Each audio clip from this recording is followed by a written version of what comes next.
ప్రాణస్వరూపాయ నమః.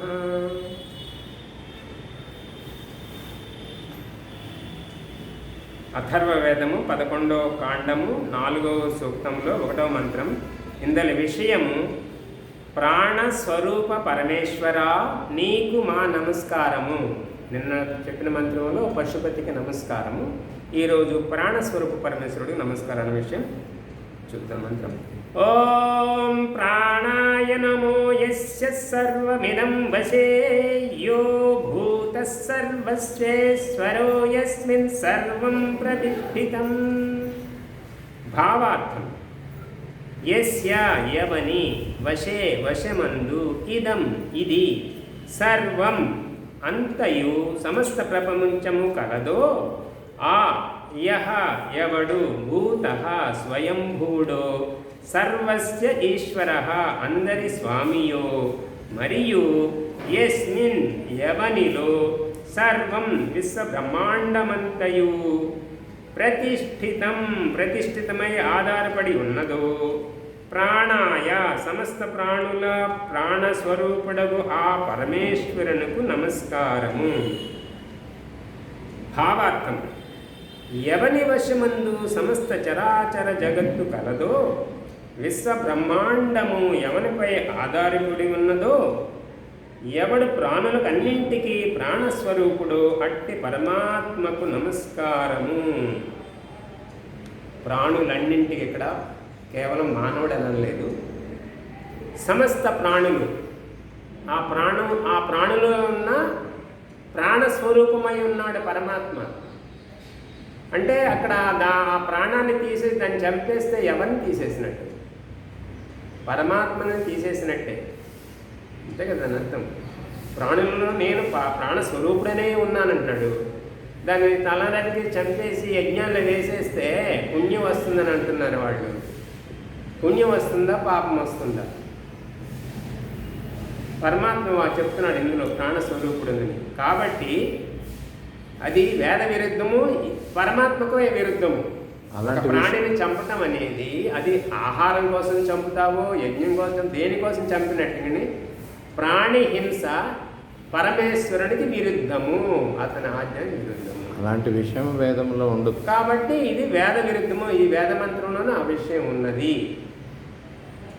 ఈ సమస్త విశ్వము ప్రపంచం ఎవరి వశములో ఉంది? ఈశ్వరుని వశములో ఉన్నది. అంటే ఈ గ్రహాలు ఉన్నాయి, నవగ్రహాలు, అనేక గ్రహాలు ఉన్నాయి, నక్షత్రాలు ఉన్నాయి, సూర్యుడు, చంద్రుడు, భూమి, గోళం ఇవన్నీ ఉన్నాయి. ఇవన్నీ నడపడానికి ఒక యంత్రంలాగా నడపడానికి ఒక కంపెనీలో యంత్రాలను నడిపే వ్యక్తి ఉంటాడు, యంత్ర చాలకుడు ఉంటాడు, అతను వాటిని నడుపుతుంటాడు. మరి ఈ విశ్వంలో ఉన్నప్పుడు మనం ఇక్కడ భూమి మీద కూర్చున్నాం, ఈ భూమి ఎక్కడ దేనికన్నా అంటుకొని ఉందా? దేనికన్నా పట్టుకొని ఉన్నదా? దానంతట ఇదే తిరుగుతున్నది. ఆ తిరగడానికి కావాల్సినటువంటి శక్తులు ఏవైతే ఉన్నాయో ఈ అనంత విశ్వం అంతటా ఉన్న గ్రహాలు, గోళాలు ఒకదానొకటి గుద్దుకోవటంలా సురక్షితమైన దూరాల్లో వాటిని ఉంచింది ఎవరు? ఏ సైంటిస్టు, ఏ నాస్తికుడు ఉంచాడు వాటిని? కాబట్టి ఆ పరమాత్మ యొక్క వశ్యంలో,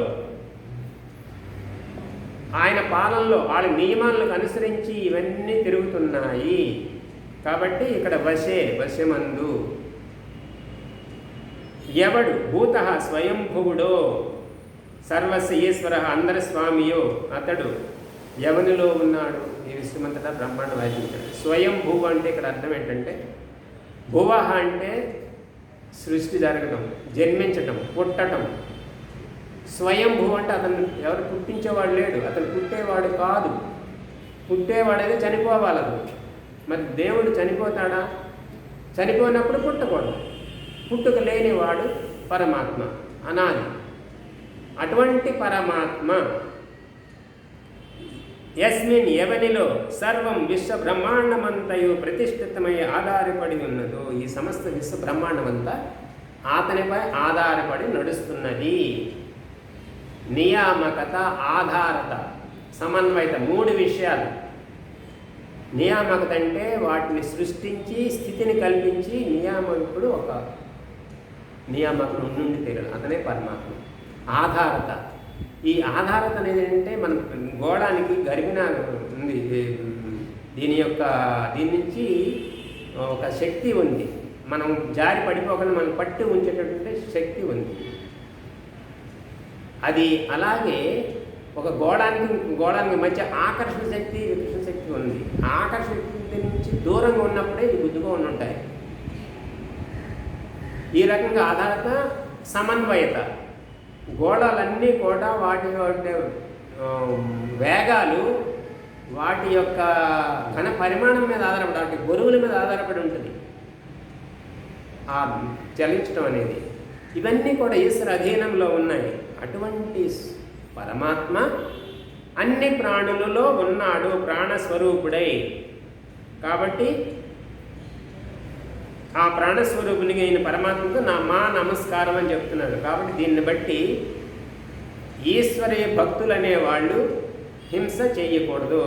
హింసించి జీవులు హింసించి పొట్ట నింపుకుంటున్న వాళ్ళు పరమాత్మ యొక్క ప్రార్థనకు, ఆయన కృపకు పాత్రులు కాదు.